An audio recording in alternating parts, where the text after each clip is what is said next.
All right. I'm going to start at the... Yeah. Oh, so we're going to start our recording early. Great. Incredible. Do I remember what I titled our document? No. Oh, we could wait. Sorry. I just like to have it running just in case. It's fine. I can stop we can it if you include bloopers. No, I don't care. I do not care.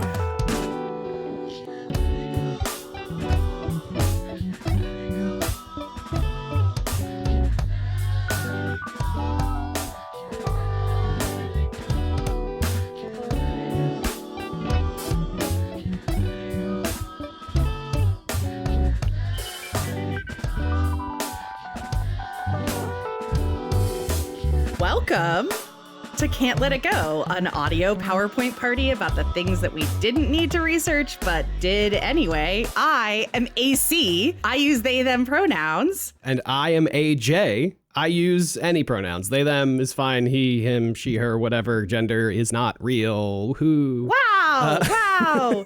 Wow. Here it's AJ and AC. Yeah. No Matt today. No Matt. Matt is off traipsing through the country of Colombia. So instead, you get two Italian-American non-binary kids with mullets. Yes. Here to yell at you about something. Yeah. Damn. I didn't even clock that our initials are both AF as well. Oh, wow. Yeah. We're here. Yeah. We've got the circular glass. Honestly, I could go put on more similar glasses to yours, AJ. I have blue round glass. I mean, wow. I've got clear round glasses here. We're just really doing a synchronicity thing. Of course. I changed out of a tie-dye shirt. Oh, wow. We have a brand, and I like that about us. Yeah, I love that about us. I'm always saying that about us.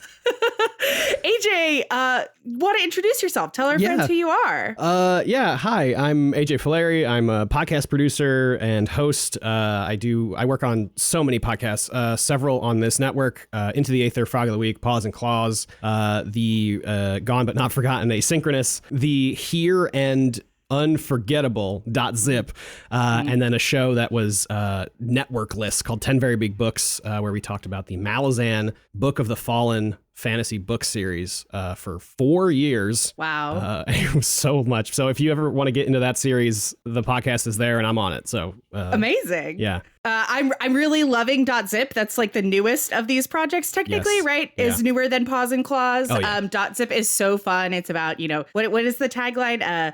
Big gays in small packages. Yeah. You recently did an episode on Gone Home that I'll really recommend to listeners. I loved both listening to the Gone Home episode and playing Gone Home. I too agree that it did seem like something was going to jump out at me the entire time. Yeah. Had you played it before? Yes. So I played it about a year and a half ago because Matt recommended it to me when I was getting into like Switch games beyond Animal Crossing and Legend of Zelda, right?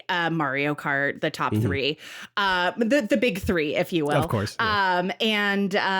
So he recommended to me like Gone Home, the Edith Finch game, lots of other indie games that I am blanking on the names of right now, but you probably know. Like Firewatch, maybe? Yeah, for sure. Firewatch, a short hike, other little fun games. And that was kind of my entry point into broadening my gaming horizons and feeling a little bit more like a gamer, you know? How's it feel to be a gamer? Well, I'm a gamer with a podcast. So Look, I know, I get it. Yeah. Pretty fun. Yeah. The other thing is that what will quickly become evident to you and our listeners in the course of this episode, AJ, is Matt is who keeps me on the rails somehow. Oh, no. So, I apologize and also don't apologize in advance for the level of chaos that we may bring to this episode. Yeah, Kim and I are notoriously, Kim, one of the other hosts of .zip, are notoriously long-winded, and we will just keep feeding off of each other for a long time. So that's why every asynchronous episode is like 2 hours minimum. Yeah. That is also why Frog of the Week and .zip even exist, is because we, as a joke, we're like, what if podcast? And then we both couldn't stop, and now they're here. So they're incredible. I love it. And, one of my coworkers, she said to me recently, this thing that will live in my head forever, right? To both the point of what this episode will be about and the show, it takes me 400 words to clear my throat. And Same. That rules. Same girl. Wow. So, today, let's get into it. Yeah. We're going to talk about something that just is, I think, another one of these topics that's sort of at the crux of what many of the things that we talk about on this show are about. And that is how the internet changed the way that we communicate, right? Yeah. The starting place for me for this episode, and like the thing that got me again thinking about how the internet changed how we think in a different way, was reading Gretchen McCullogh's book from 2019, Because Internet. Gretchen McCullogh is a linguist. So this book is like a linguistic approach and study of the internet and like language. And as always, we're not experts. We're just here to talk shit. So I'm just really, really fascinated by this book, by this topic. And I also got to plug her podcast, which is called Lingthusiasm, for people who are enthusiastic about linguistics. It's an incredible podcast. The most recent episode is with another linguist talking about how non-binary people speak, and how like rejecting gender influences both the way that you like think and speak, but also how non-binary people like do code switching depending on like what clothes you're wearing or how you're wearing your hair or what situation you're going into, like what amount of misgendering are you accepting or trying to like push off, right? Like, and it's a really great episode. So it's a good starting point, gives you some of the basics of linguistics as well. But a lot of the backlog of that podcast, you can also like see similar like chapter titles and stuff like that in her book as well. So I listened to that after seeing your note about it, and it's really, really interesting. I think maybe we should send them this episode when we're done and be like, here's another hour and a half of research for you. Yeah, here's two non-binary people screeching at each other about the internet. I think that will be helpful for you. Yeah, sure. I mean, I'm never not thinking about how the internet just has totally upended the ways that we communicate with each other, the ways that we speak, like the ways that we reference things, right? The ways that communities are both more niche and closer together than they ever have been, right? I think I've mentioned on the show before, I wrote my master's thesis about like organizing online. And the way that I got even to doing that was like, I was researching how people were building grievances. So like movement grievances and like how you talk to each other. Usually like pre-internet, these grievances were built by like people in those like living room parties, right? Living room conversations, the kinds of things that you were taught about where like during the civil rights movement, Martin Luther King Jr. and Bertrand Russell and like all of these people are sitting down in these rooms and they're having these long conversations about what are our grievances and what will we do. And then that began to shift and like happen online, right? The internet has replicated so many of these aspects of our lives, and it is both similar and different to those actual experiences. Yeah. I don't know. The internet is like something that made a lot of things that people thought were impossible possible. And by its nature, like, I don't know, we're 5 minutes in and I'm already like overwhelmed by the thoughts racing around my brain. Yeah. So let me back up for 2 seconds and give you my lore about how I got into linguistics. And then I think that that's a good starting place. So like, there's the obvious things, right? Which is that like, I was a very bookish nerd kid. I love to read. I did debate, right? I found and pursued hobbies that were like, you need to be able to dissect this word, define it inside and outside, and then you need to be able to turn it around and use it. And then, you know, I then went on to study sociology and I got really into like social construction of meaning and social movements and things like that. And then there's this thing that happens later in your life where things maybe slide into focus when you get diagnosed with autism and you're like, oh, I was just actually like seeking to understand the words so that I would never be misunderstood again. But that being said, like I love learning how how people communicate with their friends. My favorite genre of TikTok is people giving their little like snippets of like, oh, what do you mean when you're saying, can you give this to me? Say, give please, right? Like the little shorthand ways that we talk to each other is one of my favorites. And I think some of it is like, I didn't have a lot of friends as a kid. I don't say that to be like weird or like to beg for sympathy. I was homeschooled. So like my friends weren't other kids. And at some point I missed out on like the building of inside jokes as a regular thing. And so I was older when I really came into that and, you know, have a lot of fond memories of like really the first inside jokes that I remember being part of. So I don't know. What about you, AJ? Yeah, I just want to back up to the beginning of our conversation where we said we're both kind of just chaotic and will spiral. I'm also the type of person that loves to just listen. And so there's a lot of times where like I've gotten like, I think pretty good at active listening, like affirmatives and like, you know, nodding along and stuff, which is honestly kind of a nightmare when I'm editing podcasts. 'Cause I'm like, will you just shut up for 10 seconds so I can grab like the sound of silence for a moment? Anyway, so yeah, I think that's all. I think that's all very interesting. And I think I relate a lot to the love of clarity in speech.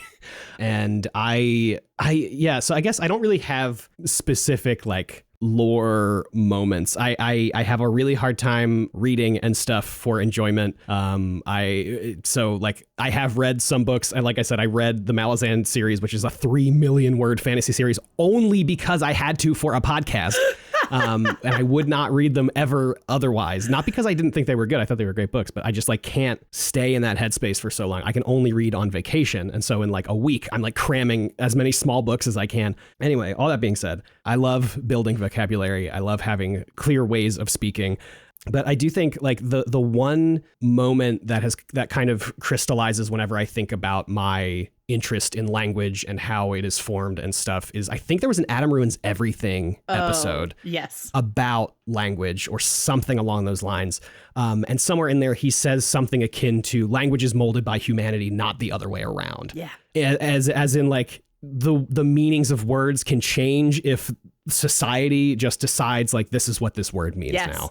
And kind of trying to push against that is kind of pointless and dumb because language is constantly changing. And if you go back 200 years ago or further, you know, you're not going to understand how people are speaking or using certain words because it has changed and maybe gotten more intuitive, maybe gotten less intuitive in some ways. But yeah, that sentiment really kind of unlocked my mind in some ways of like, oh, I can say whatever the fuck I want, whenever I want, however I want, as long as the person on the other side of the conversation like understands my meaning. So it's kind of this like seeking out of clarity and then being like, oh, actually kind of fuck clarity. Like as long as I'm talking to a person who like will take what I'm saying in good faith. Yeah. Like that is more important than the actual words that I'm using. 100%.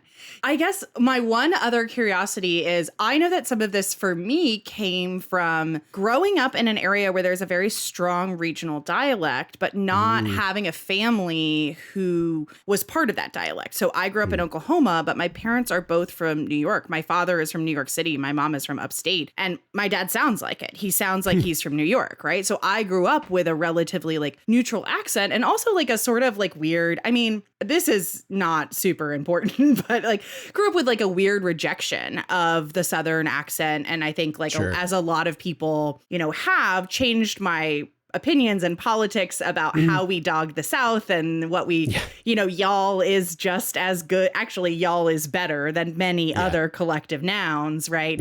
And is much more clear. But I don't know. Do you have any similar experiences of like a regional dialect where you were from? Yeah. So I grew up right outside of Philadelphia on the New Jersey side. Both of my parents grew up down in that area. So like, you know, we're all Philly speakers, I suppose.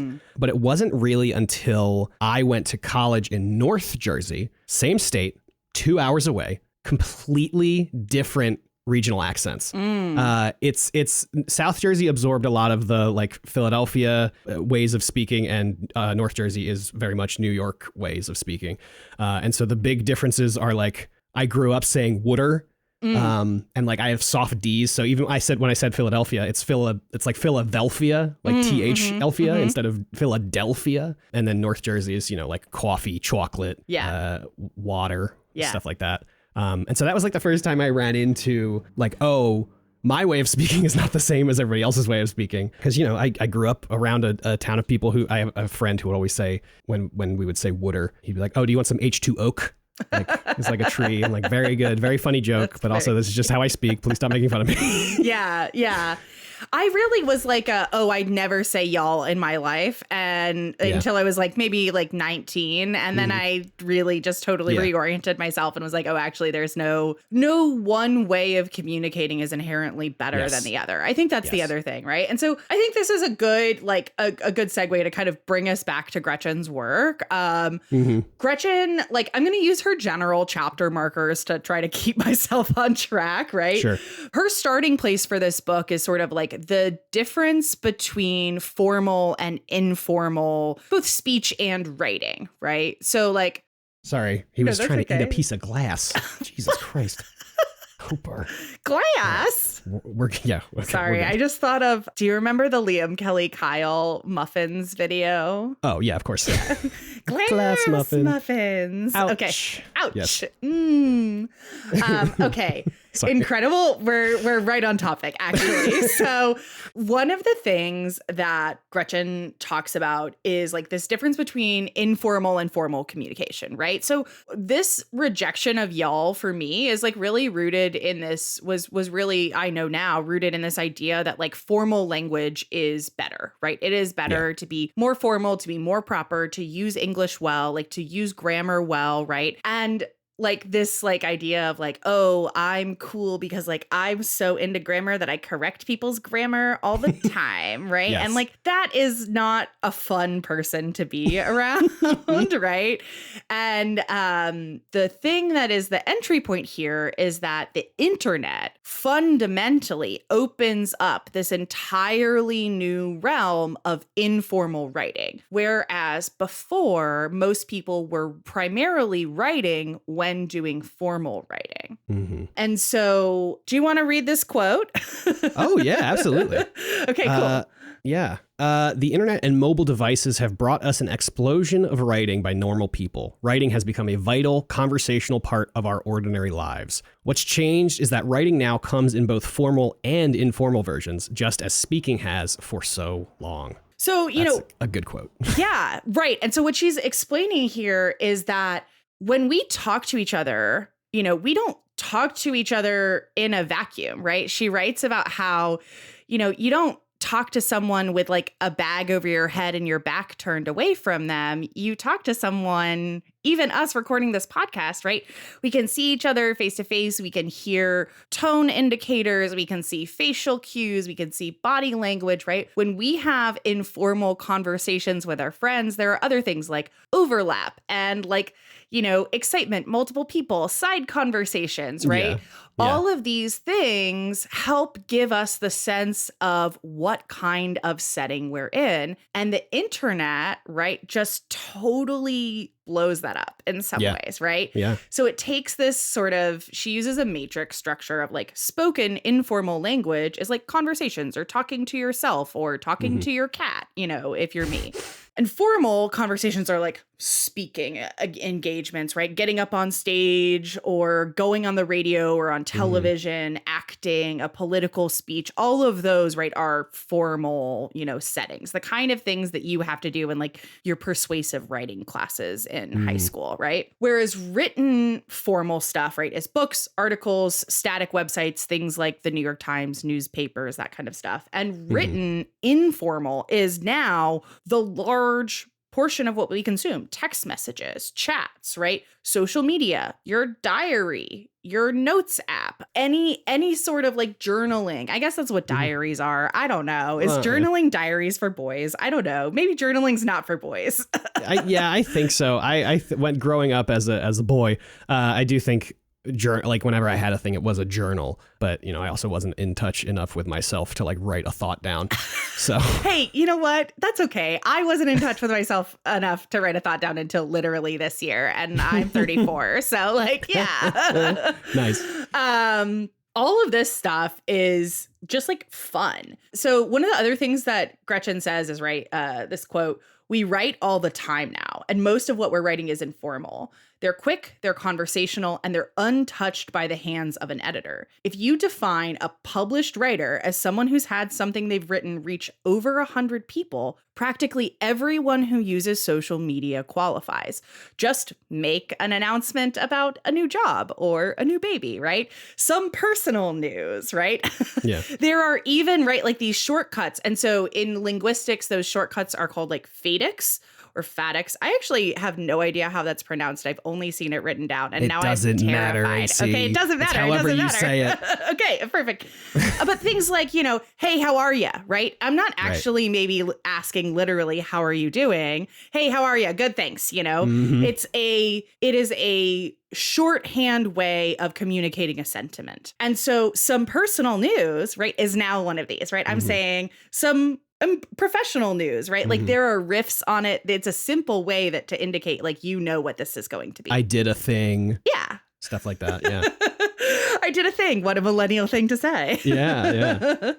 Right. Her point isn't that edited writing hasn't gone anywhere. We just read all this informal writing. And something I was reflecting on when you were talking about how you don't read books a lot, that doesn't mean that like you don't read. Right? Yeah. Because we read all the time, every day. My job is actually reading and writing, right? I read and I write all day long. And so we have framed these formal things, right? Books as the primary way that you engage with the written word. But in actuality, one of the reasons I stopped reading at the first couple of years of the job that I'm in, my new job that I've had for 4 years, the job that I'm in is because I read a lot of news articles at work all day. Yeah. And I didn't want to read after work because I was tired. Anyway, okay.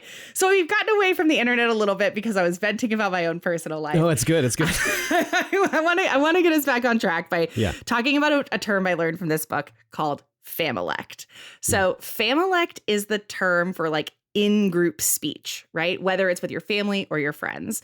AJ, what is like your friend group or your family, like Familect that you're willing to share of like the weird thing that you all say and you all know what it means, but unintelligible to anyone else? Oh, God.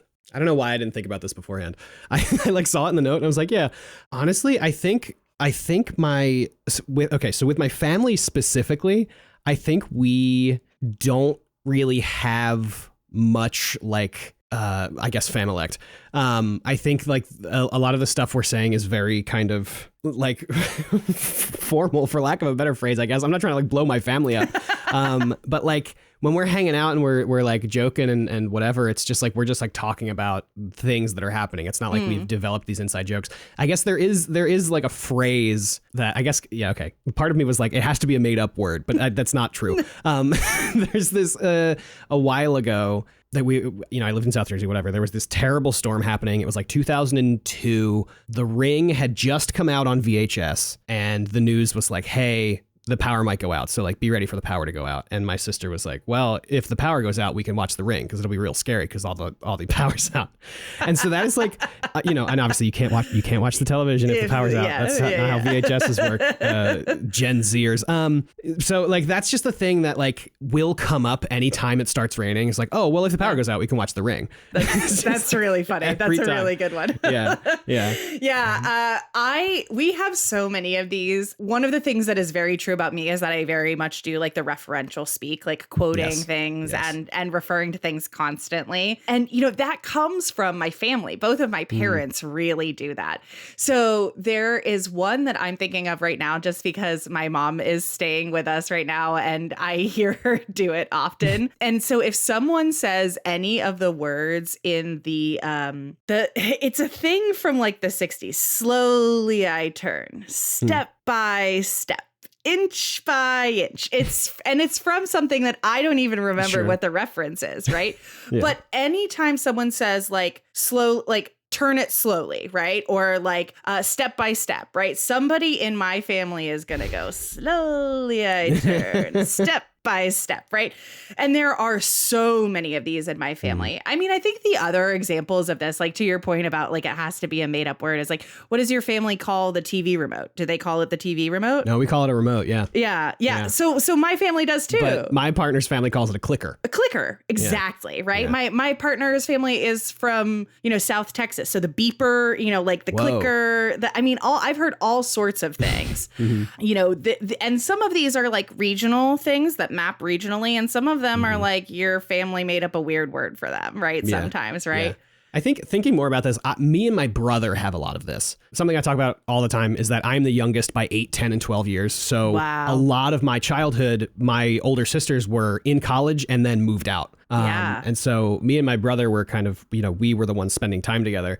But even so, he was, I was 8, he was 16. Right. And so like we didn't have a lot in common for a while. But one thing we did have in common was that we both liked like dumb humor and like anime. And so we would stay up and like watch Adult Swim together. And there's this old show called The Brack Show, which was like, one of the enemies, I think, from like the old Birdman cartoon in the 60s or something. And then somebody like I don't know. Honestly, I have no idea legally how any of this stuff works because they are established characters that this person has taken. But there's, it's called The Brack Show and it's about Brack and like his family and stuff. And there's an episode where there's somebody staying in their backyard and the mom is like, "Yes, and he looks hot. I'm going to bring him some lemonade." Not water? No, lemonade. Lemonade. Interesting choice. Lemonade. Let's put it this way. I don't want you bringing lemonade to George Martinez. He won't know how to react. You'll botch the whole job. Do you want that?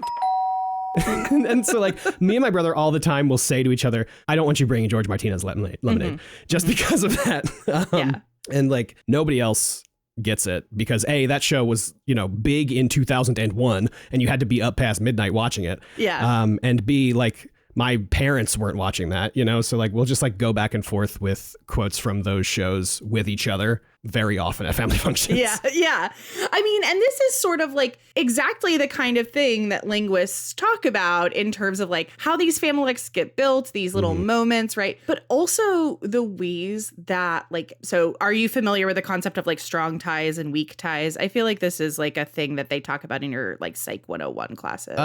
Maybe? Okay. I don't know. Okay. Maybe. So like strong ties are like your close family members, your close friends, right? People like really well. Weak ties are people that you like have met once or that are friends of friends, right? Your network grows outward with weak ties. And what is the other thing that is true about the internet is that we all have more weak ties than we have ever had at any other point in human history. And that's, my brain gets really overwhelmed thinking about that. But like like the joke that's like, "Oh, this Dorito would kill George Washington if he ate it today," right? Yes. It's like, actually, I think the thing that would kill a random person from the year 1805 is if I told them I could list 1,000 people that I know. Yeah. Right? Like I know more than 1,000 people. Like that's crazy. And I don't know. How many things that I think about on a regular basis are something that was said by literally a stranger on the internet? I know their name, I know their username, or maybe I don't even know their name. I know their username, right? Their handle, right? How many drill tweets live in my brain, right? And I guess now we do know who drill is, blah, blah, blah, right? Some guy named right? Spoilers. Sorry. I'm gonna bleep it just so nobody's. No, there's an article about it. We've talked about it on the show before. It's not a spoiler. It's not a spoiler if he's come up with his identity. Anyway, no, it is a spoiler. Sorry. If you didn't know that Drill is a real person, now you do. I'm sorry. Don't look it up if you don't want it spoiled for you. There you go. Okay, so. This idea that these weak ties now play this huge role in our lives. I think my question for you is like, do you have like, what's your first memory of like the weak ties on the internet, like bringing you new and exciting information? That's such a like deep question to ask, but like maybe like tell me a little about like what was your early online experience like? Yeah. So I in our DM about this episode had said, I think maybe there will be a very deep lore drop in this episode, something that I have never discussed on a podcast in my 6 years of podcasting. This is a Can't Let It Go exclusive. Can't Let It Go exclusive. And then the 4 years before that of me being on radio. So a very long time of having my recorded voice out online. Wow. I have never talked about this, partly because I do have a bit of shame about it. But I'm a different person now than I was then, and I've been able to look back and be like, yeah, that was terrible. So, like I said, grew up a young boy. My brother was 8 years older than me in the early internet. Both middle class, cis, het presenting white guys. My brother found 4chan.org. And I was 10, 9, whatever. And I was like, cool website. And then I found 4chan.org.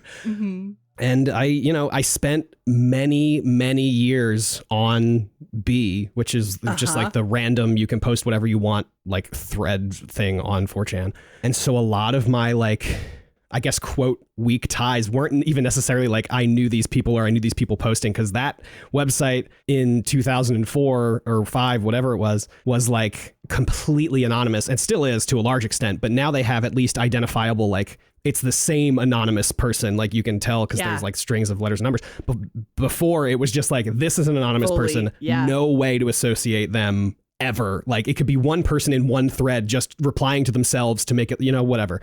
And you would never know. Anyway, so that you just went fully like, do not cite the deep magic to me, witch. Like I was on 4chan. I was. And that's the thing, because I knew a lot of the way I communicated was built in that, like from like 11 to 17, me going on 4chan every single day for hours, maybe. Who's to say? I don't remember. But just seeing a lot of this honestly terrible shit that I was seeing and, formed into kind of terrible shit I was saying at the time that I have since, reconciled with myself. But, if you don't want to forgive me, that's fine.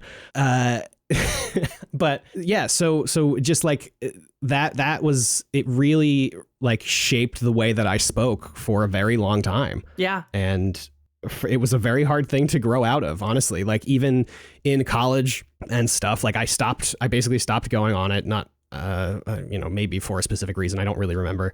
And then, was exposed to so many people unlike myself. And I was like, oh, even saying this stuff as like an edgy joke sucks so bad, and I shouldn't do that anymore. We were all teenage edgelords. It's okay. It's okay. Yes. Yeah. So does that answer the question? For sure. If it's helpful, AJ, my version of being a teenage edgelord was that I was a libertarian when I was 18 years old. So let's go. Like, and as someone who's now like a leftist, like it's a little bit less embarrassing. Like it could have been more embarrassing. Yes. Given that I grew up in Oklahoma, it could have been much more embarrassing.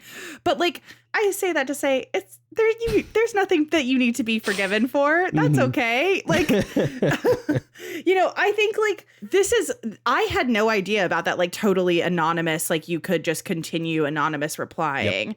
Yeah. So that's so interesting. Right. Yeah. I mean, I think that like, it's worth saying, right? Like the weak ties of the internet are why this podcast exists, right? Matt and I met on, and now this brings up an interesting question. Ooh. Would you classify the intranet as strong ties or weak ties? Interesting. I do think it's still weak ties. You're right. Because of the barrier of like a computer screen. But honestly, I think about this all the time with like, I have many friends that I made on Discord because of the Into the Aether Discord. And now we're in, we're separate, whatever. And for a very long time, I had known these people for years and I've never met them in person. And to this day, there are still people I haven't met in person. And there are many people I've just met once in person. Absolutely. But we still talk every single day. Absolutely. I mean, my formative, like, I was on the internet pretty early, with some restrictions, but one of my most formative things was in 2009 joining I guess it was before 2009. I joined in like 2007 Nerdfighteria, like the DFTBA fan boards. And during one of the big scavenger hunts that they organized in 2008, I joined an AOL chat with got invited to like a group of people who was engaging in that, right? And that is DFTBA the chat, and that is like people who I became really good friends with. It's how I got into doing YouTube videos. It's how I got into like being online all the time. Like I sometimes, when I talk to folks who have talked about in the last few years, like Zoom fatigue and things like that, I have a hard time relating because I was in college in 2009 on Skype with 10 people, none of whom who lived in the same state, right? Like every night for hours and hours just hanging out, right? Like gaming the system to figure out how we can get multiple people on the call without having to pay for the pro accounts, right? Like things like that, right? That are just like so core to me. And what McCullogh does in this book is she identifies like these kind of segments of people and users of the internet as like different types of internet people, right? And I think that like this proves, right, we're both internet people. We are people of the internet, right? Even in different ways. I guess my other thing that I'll say here is one of the consequences, right, of the internet and the way that it's changed communication is too many fucking emails. Okay, it's too many emails. Yeah. It's an information overload. People talk about this a lot. I'm certainly not, novel or unique in bringing this up, but like the combination of knowing more people than you have ever known, and also your phone is going with you in your pocket, right? Wherever you go, you're both consuming and expressing more information than we ever have at any point. And so like, I don't know. Do you have like a rank order for yourself of like the digital communications that annoy you and the digital communications that don't? Because like I don't get annoyed when my friends text me, but if I see one more Slack message, I'll expire. Yeah, I mean, the only ones that I'm like, are just like emails that I have unsubscribed from that I don't want to see ever again, but I keep seeing for some reason. Yeah. I think for me, I have like such intense FOMO that like if I don't want to see something, I have to turn the notification off because otherwise I'll be like, oh, I have to read this. I need to see what happened like in the past 200 messages of whatever. But yeah, I don't know. I mean, there is my lowest tier form of communication. Again, sorry to my family. There's an Instagram group chat where they're just sending reels back and forth. And I'm like, I don't want to see these. I don't need to be a part of this. We already have a family text chain with my brother in it, and he doesn't have an Instagram. So the Instagram is just the same text chain sans my brother. That's why are we doing this? Jokes for you. No jokes for you, AJ's brother. Yeah, no jokes. Okay. So that's like my lowest tier, I guess. Okay. That's funny. I mean, mine is sorry and peace and love to my Dungeons and Dragons group who primarily communicates through Facebook Messenger. But if you message me on Facebook, I am not looking at it for 24 to 48 hours. Yeah, that's unfortunate. This is like such an interesting thing that it lands me in this place where I'm always also thinking about like the code switching that we do, right? Yeah. Like, and that tension of that like formal and informal writing on the internet, right? Like the stress of like, I think about this a lot. The trend of like the Gen Z email sign-offs and like what friction this has created, right?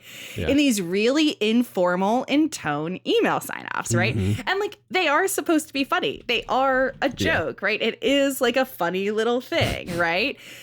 But it is also fundamentally challenging the norm of formal written language. And like, I think about this a lot as like, oh, Slack is the place where I'm doing informal communication at work. And email is the place where I'm doing formal communication at work. Yeah. But then we're also like switching between formal and informal language in Slack and an email, depending on who we're talking to, right? Depending on who I'm texting with, I might be more or less formal. I mean, I'm not saying Dear Mom, I'd like for you to make me a sandwich later today. Thank you so much. Love, AC. You know, that would be an okay way to text. And certainly that is sometimes how people whose lives were more shaped by like written language as formal language do text, right? Like we make fun of older folks for doing that, right? Every text from my dad starts with, "Hi, AJ." Hi. Yeah. Yes, please. Literally, while we were talking, got a text from my mom that started, "Hi, AC. Yes. I'm on my way home." So, wow. You know, but I think that like one of the things is that it's just this like, it's also the rapid acceleration, the rapid like condensing of this, right? Thinking about something that I learned in this book is that like the chat is like a thing that has existed on the internet like much longer than many other things. Like it's like 20 years. Anyway, but like this chat style of communication, right? And then how that builds into the quick way that we talk to each other even, right? Because like this is the thing that I'm the most interested in is how, not just how the internet and how communicating on the internet has changed language, because absolutely it has, but how it's also rewired my brain for how I talk to you now, you know? I think bringing up talking to me right now, I think is also very funny because one of the just very early, you know, I take scratch notes when I make podcasts just so I don't forget anything. And my first scratch note is podcast language because this is not how I communicate. When I'm podcasting, there's a certain part of my brain that shuts off and a certain part that turns on, and it totally changes how I am to interface with. For sure. And I think that's extended generally to like just video calls, you know, because every podcast I've made has been recorded over a video call in front of this microphone. And so like I use this microphone also for video calls in general. And so like I turn on that part of my brain, which is also sometimes the D&D part of my brain and also sometimes the like work part of my brain, whatever. And so like I'm constantly putting on this persona, or, you know, switching to this version of me, because honestly, if we were talking to the not podcast version of me, I'm not speaking. I'm just listening. And then maybe being like, yeah, totally. Unless something is like super specifically interesting to me. I mean, that's also true for me too, right? Like I absolutely turn on I know that this is being recorded. I know that this will be published and many people will listen to it, hopefully, right? Like that's the goal, right? And to that point in that quote about like, if you consider being a published writer, more than 100 people reading something that you've written, right? Like I have the crushing knowledge that millions of people have read things that I have written because of what my job is, right? And because of what I do working like as a social media person for a large brand. Millions of people have seen things that I have written. And that is like actually something that I have to not think about. I was in, I've mentioned this on the show before, but like I've been in videos for my job that have gone like viral in the past. And like the knowledge that the video that my face is in has been viewed nearly 1 million times is stressful. I'll put it that way. I mean, for somebody who doesn't like to be perceived, I've talked about this on the show before. I won't go into it very long, but like this is like what McCullogh calls the unbound geography of the internet, that these millions of people in all these different locations are able to watch the same thing or interact with the same thing in a way previously not thought possible. This was like a big part of my thesis research too. So obviously this is something that I haven't been able to let go of for like a really fucking long time. Previous to the internet, diasporic communities often struggled to build pan-cultural identities. So good examples of this are like indigenous communities, native communities in the United States, right? There's never been a pan-native identity, really.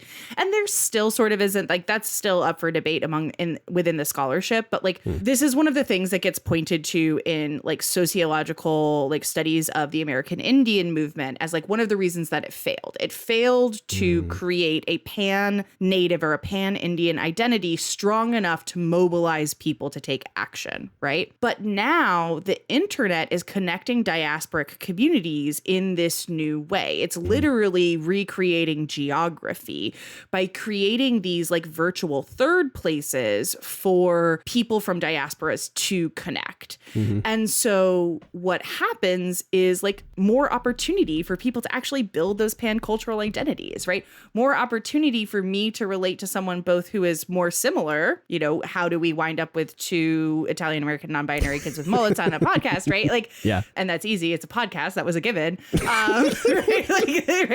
Shit. Right? Damn. But like this unbound geography means that there is both more opportunity and also more like culture clash, more conflict, more interest. I don't know. It creates this, for lack of a better phrase, a really interesting map of language. And so the other thing is that it makes more opportunities through weak ties for language to seep in, right? So this is like this, the tension of like, I think, oh God, is there like slang from like the Philly area or from like the area where you grew up, South Jersey, that you were like, why is that person on the internet using that word? Why do you know what that word is? Like, has that ever happened to you? I can't think of a specific instance, but if it did happen, it's with the word John. I thought it was going to be John. Yeah. Which is just like, there's a whole cultural history behind John that I am like semi-aware of, and you know, I'm gonna say some stuff that is maybe not entirely accurate right now. We're not experts. We're here to talk shit. Thank you.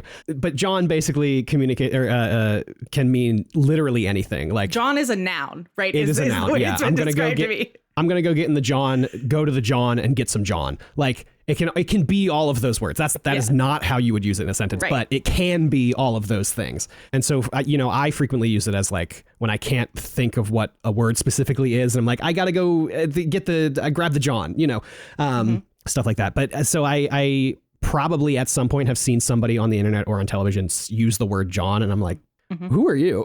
Like, what are you doing? Yeah, I mean, that's a good one. I think I made it specific to like where you're from, but I certainly like there are these like little phrases from like fan communities too that have like sometimes just like seeped out of the community and now are being used in a different way where I'm like, what do you mean by that? Oh, okay, interesting, right? Yeah. But like, you know, I think that like shipping is even a good example of a word that existed in like ship communities. Yeah. And now we talk about shipping just as like people ship characters who are in relationships with each other already. And like that's not necessarily what the origin of shipping was, right? Like shipping was about connecting two characters who weren't necessarily in a pairing, right? Well, then people are using it for like themselves, right? Or their friends or something. Like, oh, I totally ship you too. Yeah. Yeah. And then my sisters are like, oh, I'm in a ship with my husband. I'm like, that's not it. That's not how it works.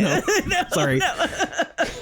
I mean, I think it's like this like slipperiness, right, of language. And, you know, in like human history, language travels along rivers. Language doesn't cross mountains, right? With this unbound geography of the internet, language has the possibility to expand out into places that it hasn't been before. Yeah. In more and newer and interesting ways. And so like, you know, one of the things that also gets me thinking about this often is when there are like conflicts on the internet over how white people and like maybe more how like white media reclassified some segments of AAVE, African American Vernacular English, as Gen Z speak. Yeah. Right. And it's like, well, no, it's AAVE, but it's becoming popularized because it is part of how people talk on social media because people are parroting each other and watching videos from outside of their close, like their strong ties, which are more likely to be more similar to themselves. Right.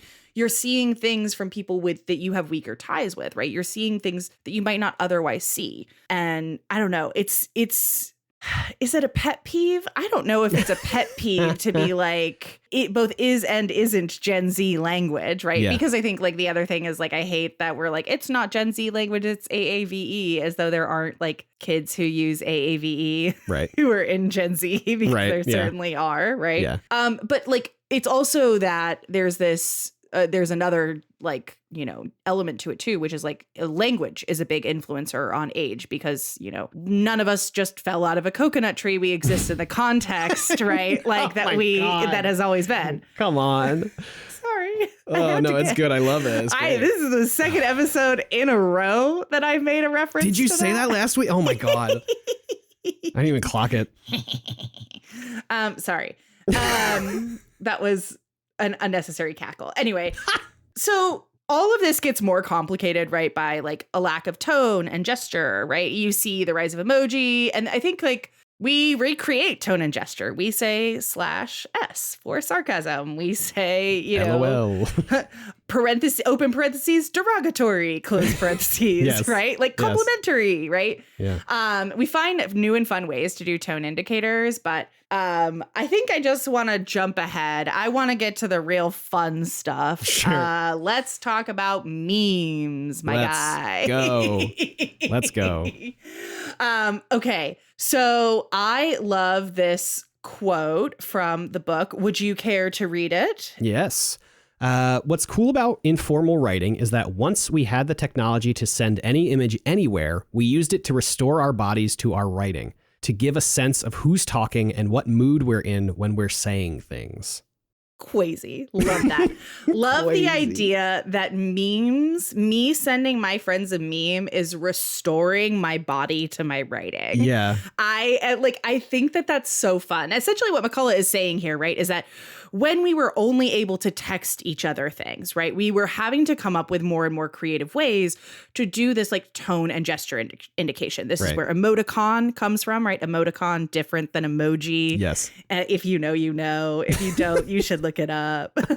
Ooh. Indeed. And like, so once emoji becomes available, once emoticon becomes available, we start doing that. But then we get to a place where we can actually start sending images to each other. And so maybe I send you I do this with my best friend a lot. When I'm in a bad mood, I like take like a really down angle selfie where I'm like making a really sour face. And I'm like, can't believe this thing just happened to me. Right. Yeah. And that's how I do my tone indicator is I send a picture of my face giving my actual like negative expression. But also we send memes. Mm-hmm. And what would you like to say about memes, AJ? No, I think honestly a lot in a lot of my online communication, a lot of my Discord is what I'm usually talking about when I'm talking about my online communication, has honestly like we're in like a postmodernist meme era where like, yes, we're not even sending the meme anymore. We are just like saying the text of the thing that is in the picture, or saying like weird Elmo with fire in background .gif. Like we're typing that out because we all know what it is. We don't need to Helmo.gif. Helmo. There you go. Yeah. And so like it happens every single day. I mean, it's a bulk of the way that I communicate with mostly my queer friends on Discord. Like that is how we speak and communicate with each other. Yeah. I think that this is a perfect moment. AJ, will you explain Skibbity Toilet to me? Oh God. What element of it? What if I said yes? Okay, so Skibbity Toilet is, I'm going to start from how my understanding of Skibbity Toilet began. Mm-hmm. And I actually already had a lot of context for how Skibbity Toilet came to be before. So we're going back to 2009, 2010. Amazing. I had my first personal laptop. Wow, go me. Great. And Steam, which is an online marketplace created by Valve, the company that they make the Steam Deck, et cetera, et cetera. Oh, I just got that. Yeah, there you go. God damn it. Wow. Honestly, it's very funny to me that they haven't, there's no more subsidiaries. Like there's no like Crank or like Dial or something. It's just Valve and Steam. Anyway, so there's this game called Half-Life 2. Came out in like 2008, I think. I got it in like 2009, 2010, something like that. Played it, whatever. From that, Valve made this thing called Garry's Mod, Garrys, I think, which was basically like, hey, here's all of the assets from all of our games, not just Half-Life, but also Team Fortress 2, the original Half-Life, whatever other spin-offs of games they've done. All of those were in Garry's Mod. It was a $15 quote unquote game / like workspace or tool or whatever that you could buy. And then you could do whatever you wanted with it. And so if you've ever seen a YouTube poop, chances are you've seen the engineer from Team Fortress 2. He's the guy with like the big jaw and he wears the tiny little construction helmet and the overalls. I can't think of the video that I'm referencing right now, but I can see it in my head. It's the engineer from Team Fortress 2. That's how that was made. And that's how videos for years and years and years have been made. And they've still, every whatever they go viral every once in a while. And Skibbity Toilet is not the latest iteration of this, but is like a modern iteration of this, I suppose, where they've taken the Half-Life asset of a toilet and the Half-Life asset of like a guy from Half-Life, and they put his head. He's a head in the toilet, and he sings a song.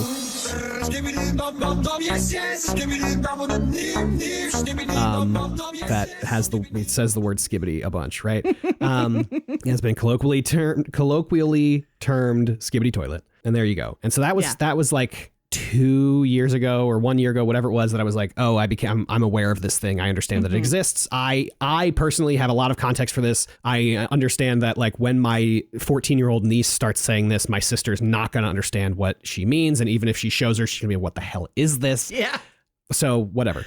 So that's that. And then this week, this past week, extremely serendipitously, I came across this 9-minute TikTok describing this concept of a phrase that I'd never heard before called corn plating, which is separately very interesting. Fascinating. Yeah. I saved that one, and, I liked it and saved it. And TikTok was like, you want to see more of this. So then along my For You page came this video from Aiden Walker, who is a meme researcher and internet historian, works at Know Your Meme currently. And he's doing this series analyzing, quote, every season of Skibbity Toilet, which was several new pieces of information for me. Yeah. I did not know that Skibbity Toilet was not just that short video. It's like, 30 seconds long or whatever. And I did not know that there were so many of these videos that they've been broken down into seasons. And so I've watched the first 4 of those analysis videos, which are extremely interesting. And I think if I tried to describe to you like the context of these videos and the analysis he is doing, it would be inscrutable. There would be no way to comprehend the words that I'm saying.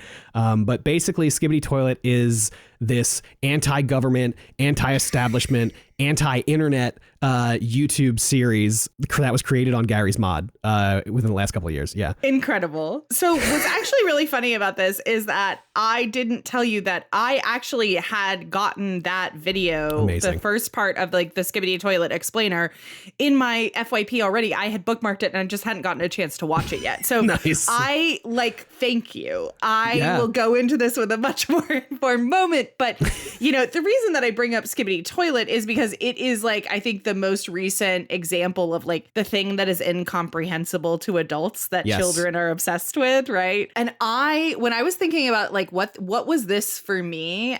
There are so many of them, but like Skibbity Toilet is also like in the genre of like weird memes that feels very spiritually connected to what I consider to be the best time to have been on the internet, which was 2009 to 2012. Totally. Or 2013, kind of depends on how you slice it. Was it because I was 19 to 23 years old then and everything was the best version of like a lot of it? Maybe. Yeah, but it was also pre Facebook's pivot to video, which really fucked everything. And it was pre SEO ruining Google search, right? Yes. And it was like this era of Vine was still alive, right? It was this era of a totally new frontier of the internet people, right? Mm-hmm. Internet people who were young enough to be online for most of their lives, starting when they were children, right? Mm-hmm. To be active users of the internet and primary users, right? And like the thing that I was thinking of was, do you remember drinking out of cups? Yeah, of course. Drinking out of cups. Yeah. Being a bitch. I mean, it's also one of those things that like feels really tied to this. Like, I think I won't go so far as to say like there's like a Familect of the internet, right? But like the Familect that we have with each other, like the in-speak, there is certainly in-speak, right? Like if you are chronically online and I'm talking to you and I make a reference to something that I can only reference because I'm chronically online, you say whose chair is that? Right? Yeah. Who shares that? Right. Or mine is one of my like Familect things now is that I say, oh my God, this one's so embarrassing. Let's go. Okay. So do you remember the free Shavakadu vine? Okay. So when I get really stressed out, I say that I'm Strees Avocado. I don't know why. I don't know why. Oh, that rocks, actually. I love that. That's awesome. But I'm like, I'm Strees Avocado right now. I'm so stressed that things are incomprehensible that should be very easy to understand. Yeah. I do think that's really interesting, though, like thinking about language as coping mechanism, because like you're just you are stressed, and saying I'm stressed gets the point across. It is not fun. Yeah. You say I'm Strees Avocado, at least in your brain, something is lighting up. Like, remember Vine? yeah, exactly. It's also, I think, like a good way for me, a person with a chronic anxiety condition who experiences stress in a lot of different ways, of like some of what I'm also trying to convey is like I'm stressed, but it's not a big deal. Right. It's like I'm stressed and I need to communicate this in a way that doesn't make you be like, okay, and we need to get you to sit down and take some of your emergency medicine and like do those kinds of things, right? Like, no, I'm Strees Avocado. Like I'm freaking out about something that's not real. Like I'm working myself up, right? Is usually what that means, right?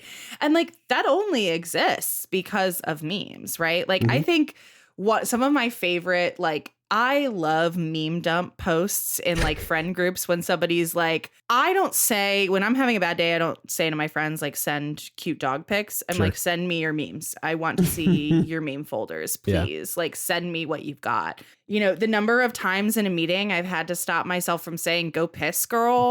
like, oh man. Like there are just these things that now live in my everyday way that I speak that are from the internet exclusively. Like, and I don't know. I mean, I think the other thing that this brings me to is like, some of this I know is the autism of it all, right? But like the ways that like referential speak have become more common, I guess, is maybe like, I think that informal language and informal writing, right? Often we're being challenged to bring like our original ideas to the table, right? Your goal is to say something that someone hasn't said before, or to say something 100% true.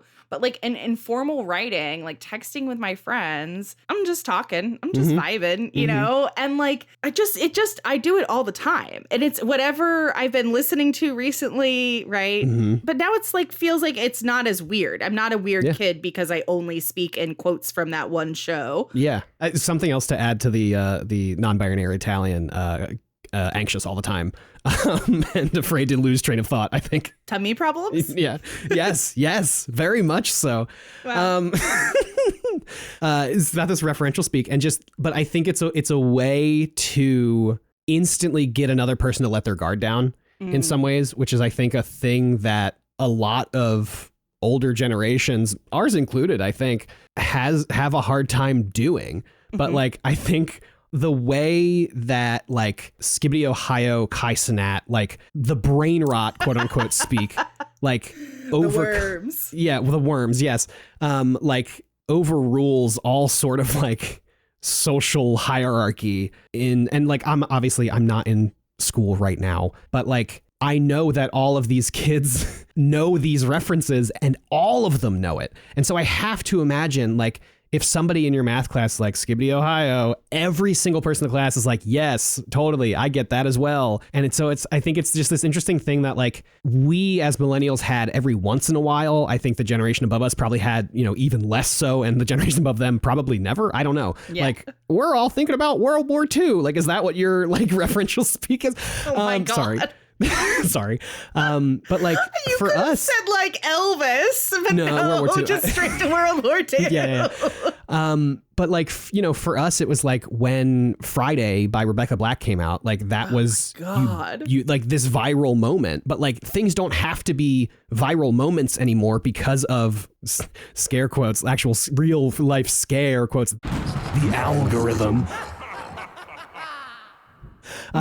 Because like if people in your age group or your whatever group are like liking and interacting with this stuff, you're eventually going to start liking and interacting with this stuff as well. And it's going to feed into itself, and it's all just going to kind of homogenize into this one big like inside joke that everyone has with everyone in their generation, which is crazy. It's so wild. So this is like very, very interesting, right? Because what we've been talking about, like this exchange and the flow of language and information, like one of the other things that has been happening while we are getting more and more diverse in the ways that we speak, we are also like simultaneously like flattening culture, right? Like this really like this, the algorithm specifically, right? Like is feeding you videos of like, it has always been true that in groups have had like styles and ways of dressing, not in groups, sorry, subcultures have had styles and ways of dressing that are popular within the group. But like, you know, you can look at me and know that I'm non-binary by the way that I dress is a product of non-binary people searching for camaraderie and community, and then also seeing videos of like, here's how you dress like a non-binary person. Like get ready with me as a non-binary person while I color my hair in the morning, right? Like I'm gonna dye my hair this morning, right? Like the kinds of things that are shared experiences, but the ways that we like want to replicate one another to fit in with even within our like norm challenging boxes. I don't know. To signal. You know, signaling. Good word. Yeah. Okay. I know that I wrote this down and this is like a leap and it's also an enormous question, but do you have like a ranking of like your top, like I'm going to say currently, like right now, what is like the reference or the meme that you are like referencing the most right now? I'm trying to think of how I talk with my partner in our house. Because we're just like constantly shouting stuff back and forth. Oh man. Can I ask you? I can go first. I was going to say, can you go first? Yeah. And I'm going to text her and be like, hey, what's the thing we say all the time now? Okay. So one of mine right now is like, I absolutely do adore Sabrina Carpenter. But the like me espresso, like, and iterations on me espresso, me depresso, me espresso. You know, like anything like that, I am going to be saying. Same deal with the hot to go variations right now, right? Yes. HOTTOGO. You know, hot dogs, HOTDOGS, $1.50 at Costco. Right? Like those are some of my like most used. I mean, a notorious vocal stimmer from TikToks. That's not, you know, anything. It's not news to anyone. Yeah. But, you know, those are often the things. I think the other thing that I am like super obsessed with right now is like, I'm always obsessed with Ruth Wilson Gilmore Girls, which is one of my favorite meme accounts, which uses Ruth Wilson Gilmore, who is a human geographer, an abolitionist, and so writes about like is like an anti-carceral like thinker and writer, incredible, but uses screen caps from Gilmore Girls with Ruth Wilson Gilmore quotes on them. Wow. It's so niche. It's so specific, but it's extremely for me. Yeah. And I love that about the internet. Yeah. I think the first one that Tara has gotten back to me with, there's been this weird reclamation of Jar Jar Binks online. Especially as just like this meme character. And in D&D last week, we found this shirt was like this bad drawing of Jar Jar Binks that said Misa commit tax fraud. So Tara's just been walking around all week saying Misa whatever. And that's been a very interesting couple of days. Yeah. Yeah. I actually really do love the resurgence of like the Jar Jar. I think like this is actually true in general. I love a like return to form, like a callback or like we hated this thing and now we love it. You know, I mean, I think I did always love Shrek, but like the Shrek pandemonium, right? Shreklamation. Yeah. That's good. That's a good one. I was not thinking that. That's smart. You're smart. That's fun. It's the free word association flying in my brain at all times. Yeah. Like, how can I smash these words together? Wait, this is like a great entry point here. One of the things that I am loving, right, and that is related to this, like I am loving TikTok, and I have been loving TikTok for a while. But one of the things that I really love about TikTok is I love the ways that I learn, not just in written informal language, but in spoken informal language, the different, phrases that people are using. I think the one that's like very popular right now online, I can't believe I'm about to talk about this on the fucking podcast. If you're my mom, stop listening for the next 4 minutes. Like the Hawk Tua. Oh, yeah. Right? Like that's so funny and so specific. And if you don't know what it is, it's a video of this girl saying sometimes you just got a Hawk Tua on it, right? And she's talking about blowjobs, as one does. So like the ways that a meme gets like spaced out over time, iterated on, like becomes a new thing and takes a new form. At some point, eventually down the road, it comes back in its purest form, right? The vines get chopped and screwed and mashed up and compilations together, and then it all just comes back to road work ahead. I sure hope it does. Yeah. Right? That's a mainstay for years and years and years, of course. I love actually reading any sign and then saying, I sure hope it does afterwards. Yeah.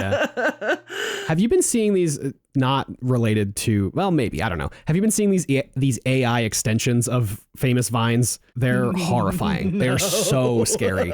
They bring no value to anything, and they've created this like weird subgenre of horror. It's so odd, but they'll play a vine, and then I guess somehow I've prompted an AI extend this video, whatever, and it always turns into this weird, like the camera will like pan to the right and there will be just like some weird like fully in shadow person standing in the background or something. Like the people have been calling them time travelers to come like save vines or whatever. I don't know, it's so fucked. It's so weird.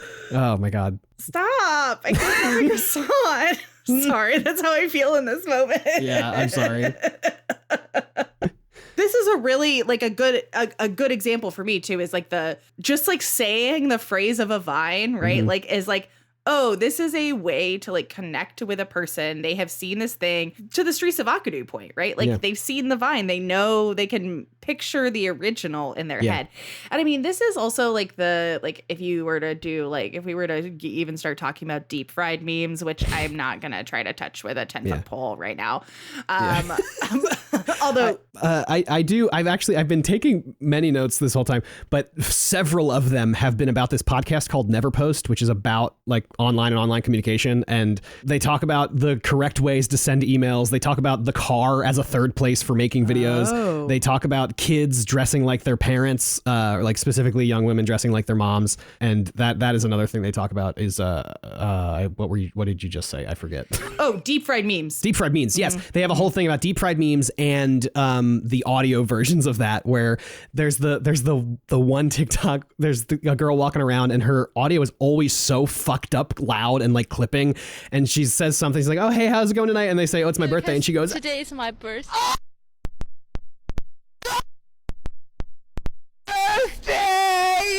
Happy birthday to you. So they talk about that on Never Post. It's so funny. Man, I love deep fried memes, but we don't have to talk about it. We can keep going. I mean, I think that like too, there's the thing about deep fried memes is that, is it weird to say that deep fried memes work because like of how organic they are? Elaborate.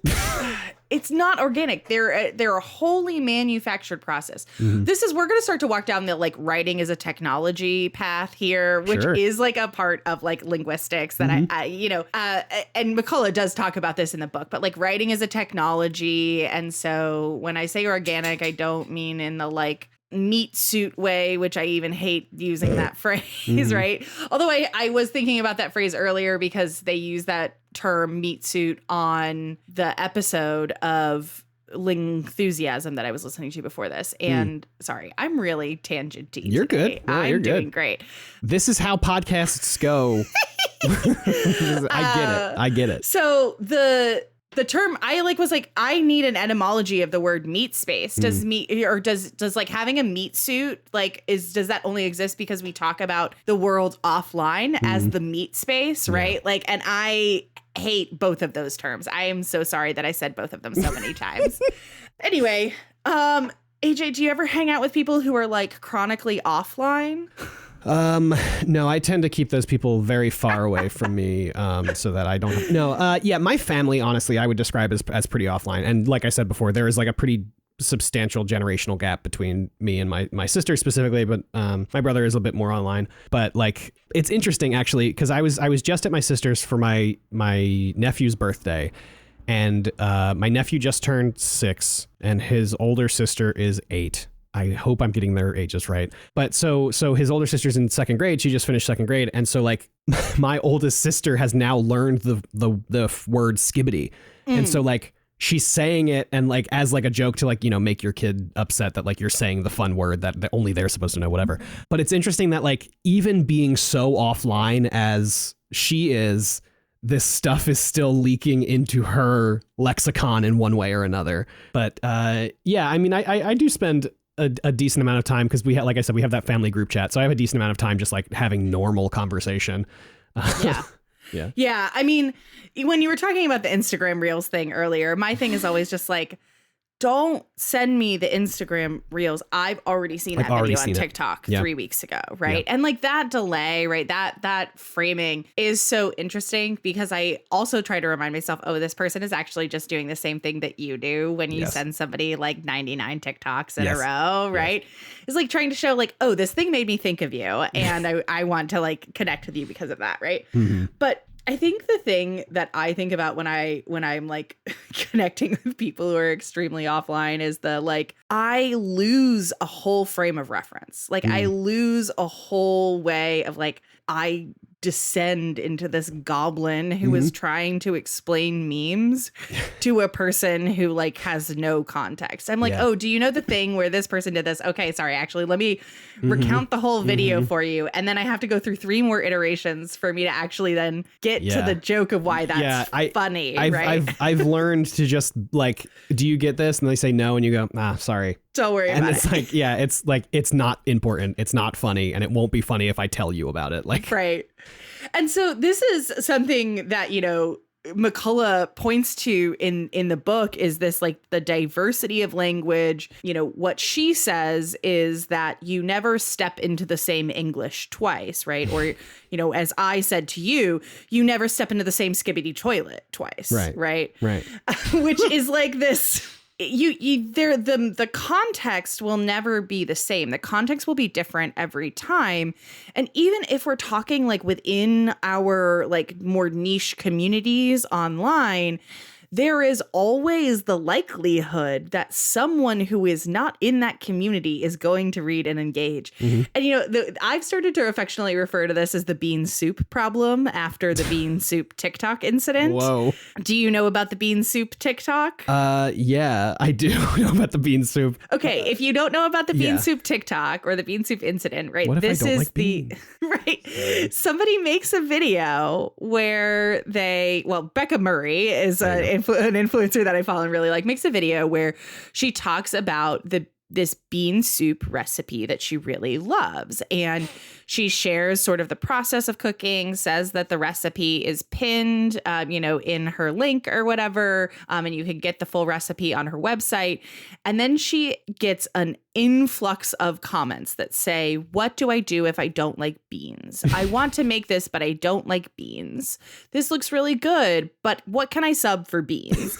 And it's like, maybe if you don't like beans, you shouldn't try to make a bean soup recipe. Yeah. I don't know. That seems pretty fair to me, right? Mm-hmm. But it's this like experience. And I think that, she is right to say not everything is for you, but the challenge of like the weak ties, the challenge of the memes, the challenge of being online is that there's a lot more information that isn't specific for you, isn't tailored to you that you might just casually see, right? And this is where, we get to the it's all about media literacy in the end and like knowing who the audience is, all of that kind of stuff, right? How could I do this episode without talking about that?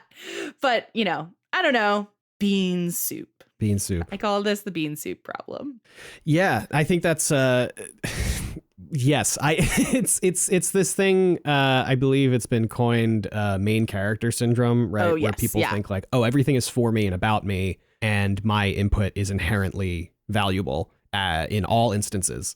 And it's just like not true all the time. Sorry. And it is like an interesting thing. Honestly, the circles that I run in, a lot of my like quote weak tie online friends are like extremely self-aware. And so I don't run into this a whole lot. Except when stuff like bean soup happens, of course. Yeah.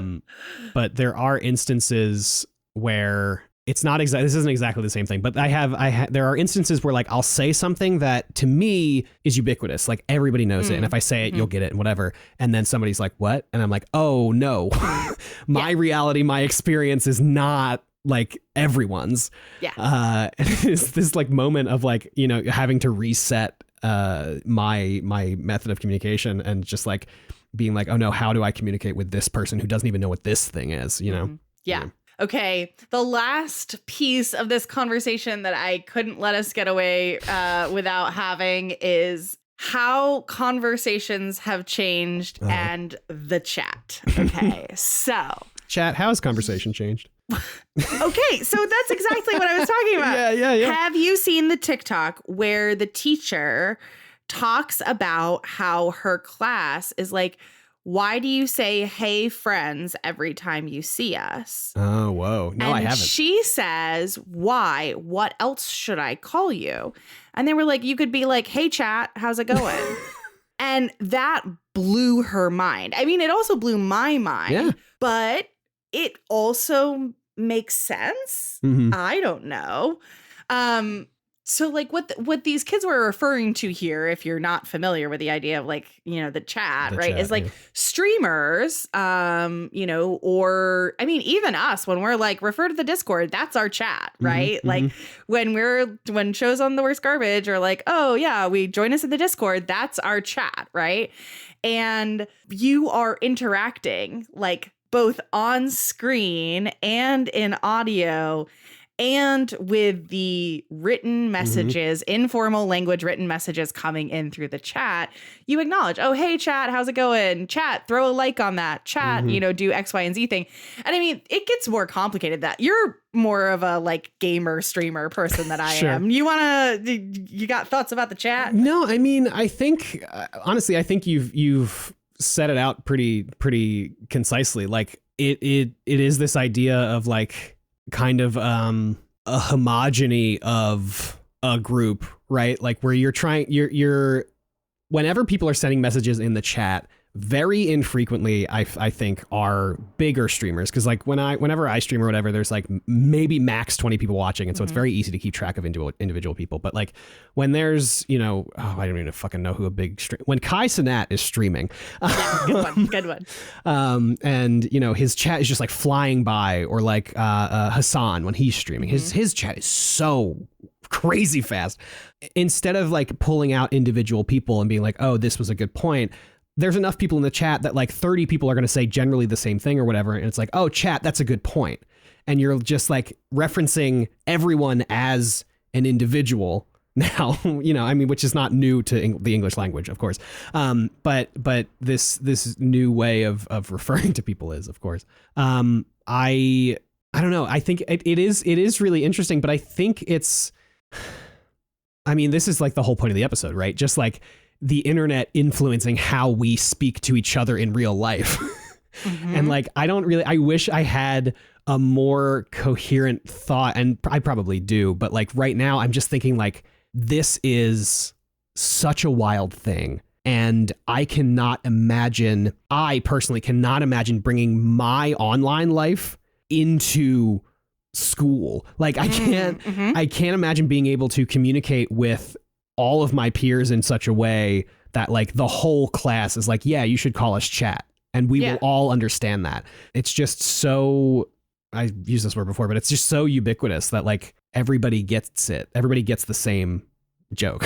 Yeah. I mean, I think it's also worth saying that like some of why it's hard to conceive of, and like some of why I'm always interested in this, is because that kind of ubiquity of like everybody being online was not true when I was in high school, right?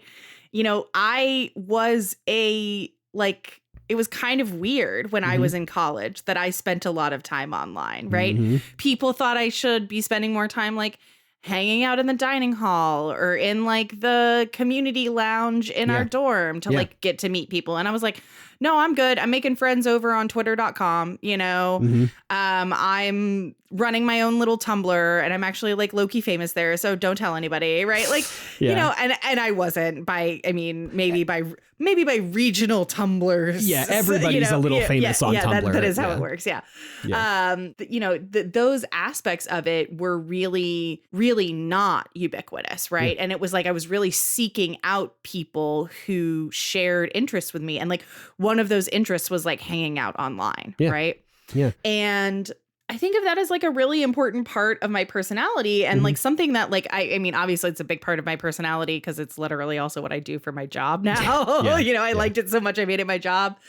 But the other part of it is that like, I really do think of it as a hobby. And I think that a lot of people don't, right? Like they don't think of their social media consumption as something that is worth, like it's often derided, right? Like as a distraction or, you know, an easy way to lose time, right? Or an addiction, right? And all of those things can be true. But I think that there's something so valuable in getting to like learn and share experiences from each other. And like, I'm like you, I love to listen. So I love watching videos and learning things from people that I've never gotten to see before. But oh, go ahead. Sorry. I was just I sent you a 9-minute TikTok earlier today about a linguistic idea, and my partner will not watch something longer than like 24 seconds. She's like, I'm not doing it. So whenever I send her anything, I have to be sure that like the joke is within the first like 8 seconds, or it's really worth it if you watch the full minute. Anything over that is like unforgivable. My partner and I have dedicated time where she watches all of the TikToks that I have sent her over the course of the week. Oh yeah, once a week. I like once a week I sit her down and I'm like, okay, now you're going to watch all of the videos that I've sent you so that you can understand all of my references. Nice. I think the other thing that I have really noticed is not just like this idea that there are like terms and vocabulary, right? But even just like the cadence of speaking, right? Like the TikTok cadence, all of this kind of stuff, right?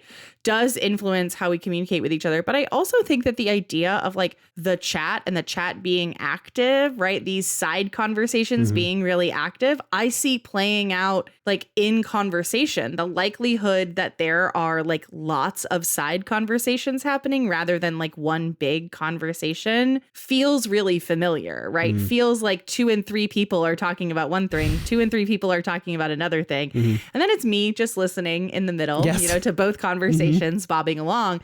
And that's why I love the chat. You know, my team at work notoriously, and I think it's something that is unique to like the people that I think of as the internet people, right? Like that value that we have for the chat. We once really freaked out one of our coworkers by inviting him to a meeting and then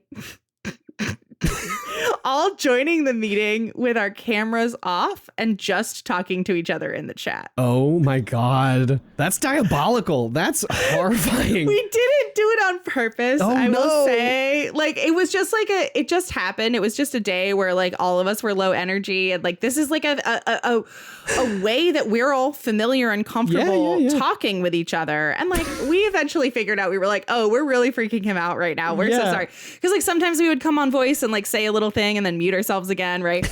But like we were very much treating it as like a chat room space rather than as a like work meeting space. And there we flubbed that like formal, informal line of communication, right? We were doing this really informal thing that feels really familiar to us as users of the internet, like as internet people. And we failed on like communicating well with our coworker.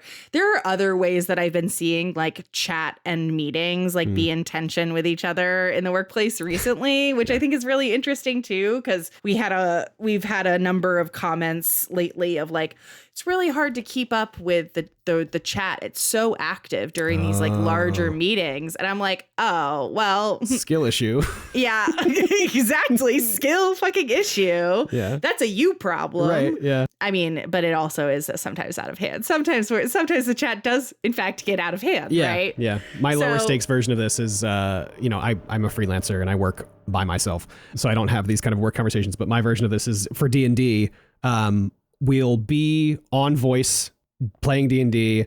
And then we'll also be in the like Roll20, which is the app that you use to play D&D online. Roll20, we'll be in that chat doing stuff. And then we'll also be in our Discord posting third things. So not only are there 3 conversations happening that we're all like watching, we are in the same we're in all of these conversations with each other.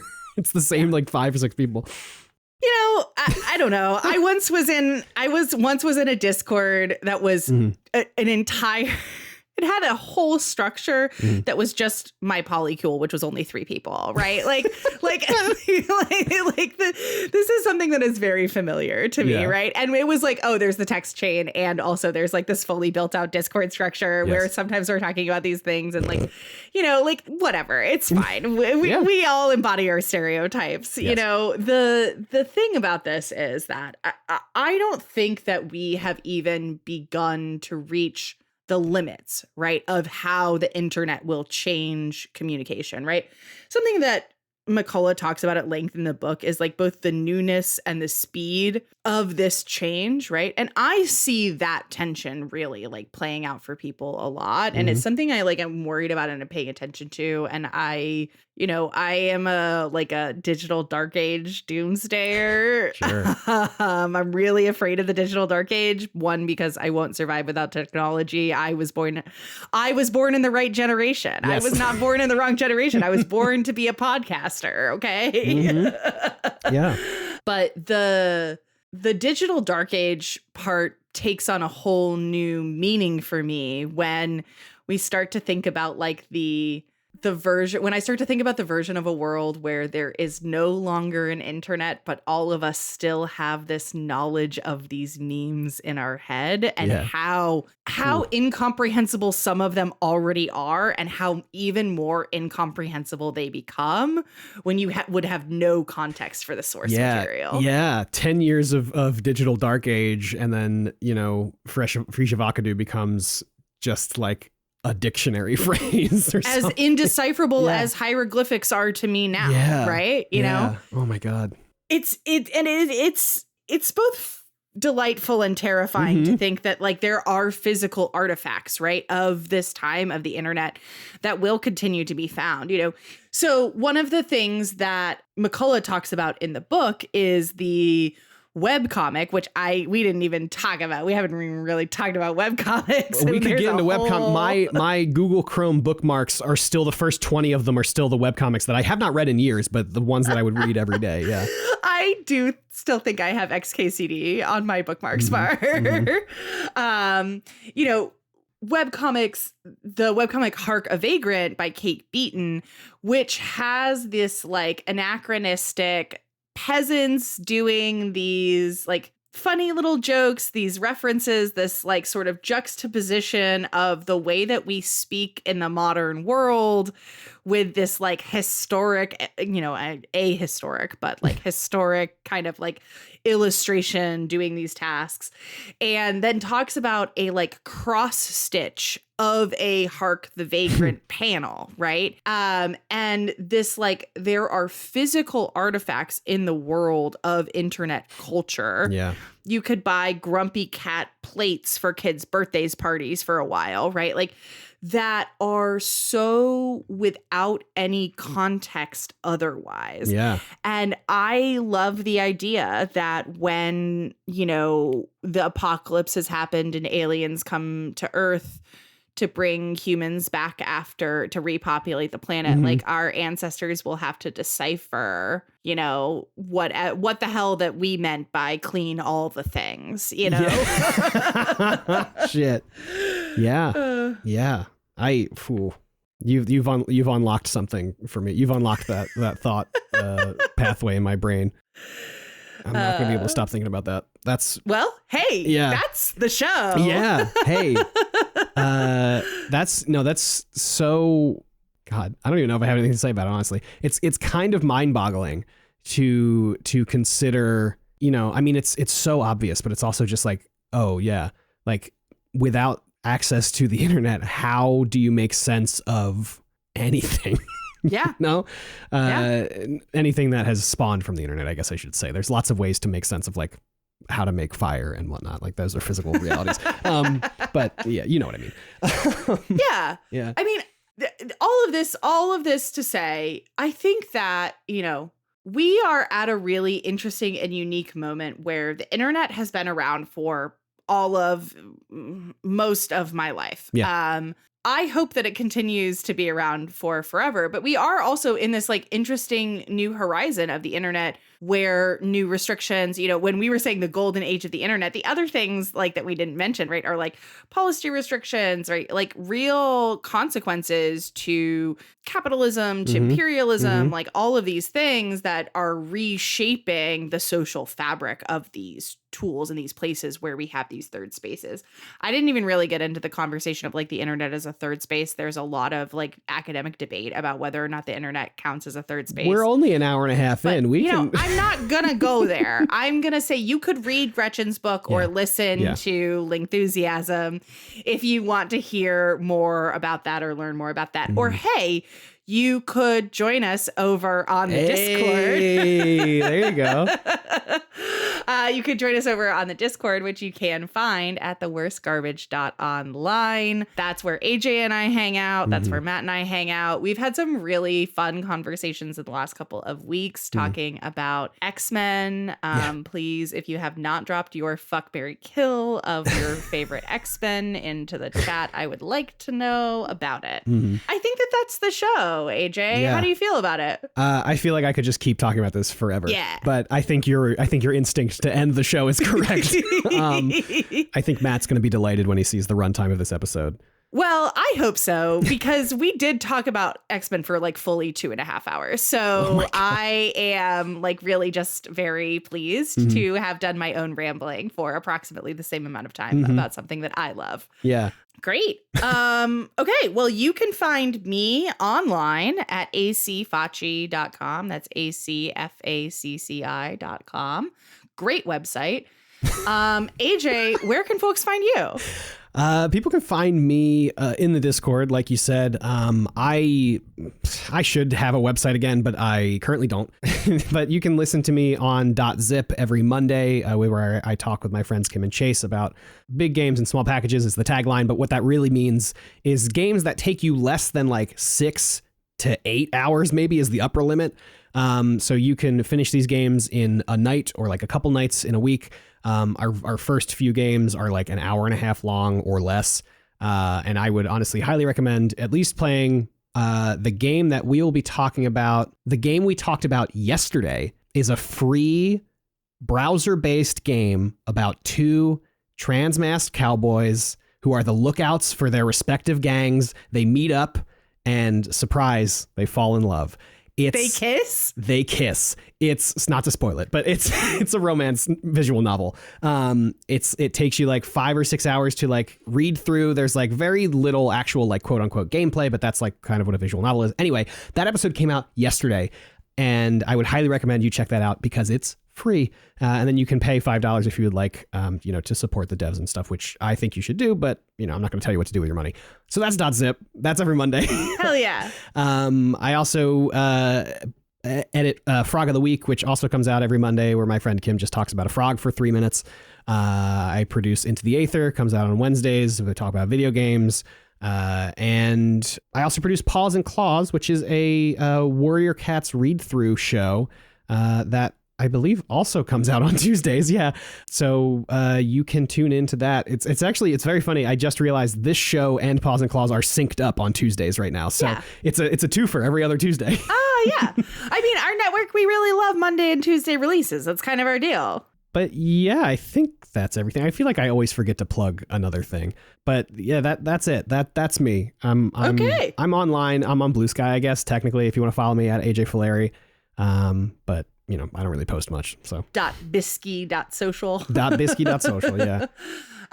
Great. Well, you can find this show at can'tletitgo.gay, and you can find us on Instagram, TikTok, and Threads at the same handle at can'tletitgo.gay. Wow.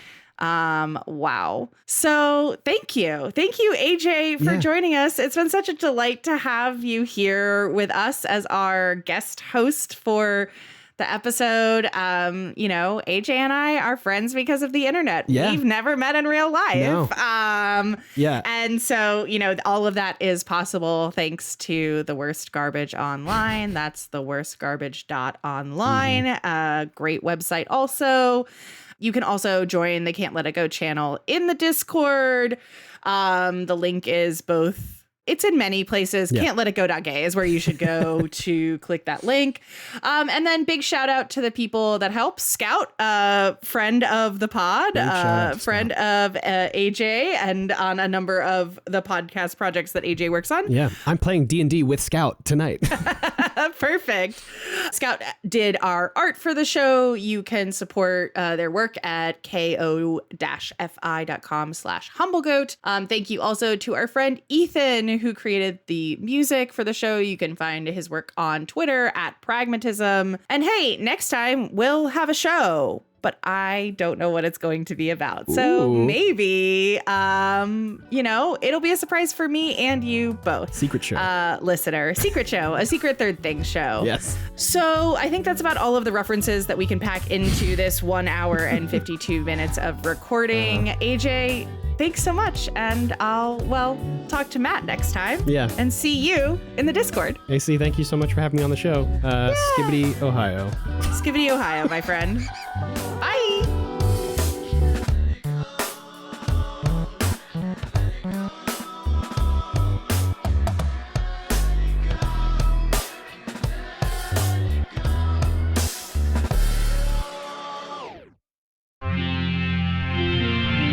TWG, The Worst Garbage.